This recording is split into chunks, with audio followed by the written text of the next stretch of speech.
waxaad moodaa in dowladuhu shucuubtooda ayaga ilaashado oo ganacsatada iyo maalgashada meel kala tago safaaradaha ilaaliyo oo danahooda raacday. Safaaraddu waa danjiro oo wuxuu la jiraa danta dalkaasu la jira.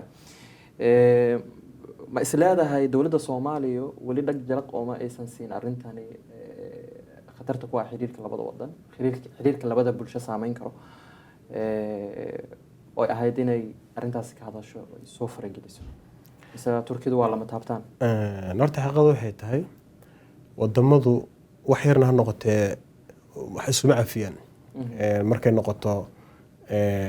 danahooda oo waliba especially marka ganacsiga iyo ixtiraamka wadanka ku noolaanshihiisa iyo waxa laga yaabaa hal shakhsi oo Turkiga hadii dib yar lagu maaragtay ama wax aanu u qalmin wadanka lagu sameeyo dhibaato ay falcelin ka sameeyaan. Soomaaliya waxaa la rabay in ay muhiimad siiso oo maaragtay iyagu eegay kala hadasho dowladda Turkiga inay gaartay inaysan gaarin waxa weeye maaragtay warbixinteeda ma hayo, laakiin waxa fiicnaan lahayd in Turkida la tuso waxa laga yaabaa inaysanba madaxda sare aysan ogeyn cid waxa ay sameeyeen aysan ogeyn heerka inuu Turkida iyo Soomaaliya ay kala joogto aysan ogeyn. Marka waxa fiicnaan lahayd in maaragtay dowladda cid maaragtay markaas wax ka qaban karto institution ka qaabilsan wasaaradda arrimaha dibadda Soomaaliya oo kaleeto ay arrinka kala hadasho maaragtay Turkiga oo ay tiraahdo annagoo maaragtay Turkida ay heerka noo joogto ee wadanka qofka Turkiga annaga waqtigan ku xirin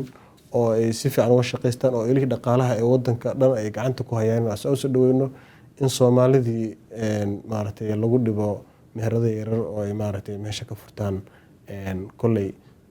Soomaaliya xaq ugu leeyihiin aan isleeyahay waxay Turkiga kala hadli karaan oo ma ahayn wax ay mudnaayeen in Soomaalidu maaragtay marka intay mushkiladani aysan baahin in dowladda Soomaaliya arrinkaasi ay soo raacayaan mushkiladu khatar bay noqon kartaa lana dadku waxay isla dhex marayaan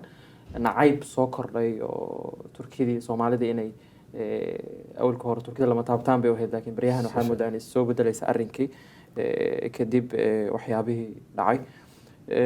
dowladda Soomaaliyana ay laazim tahay inay arrintani wax ka qabato.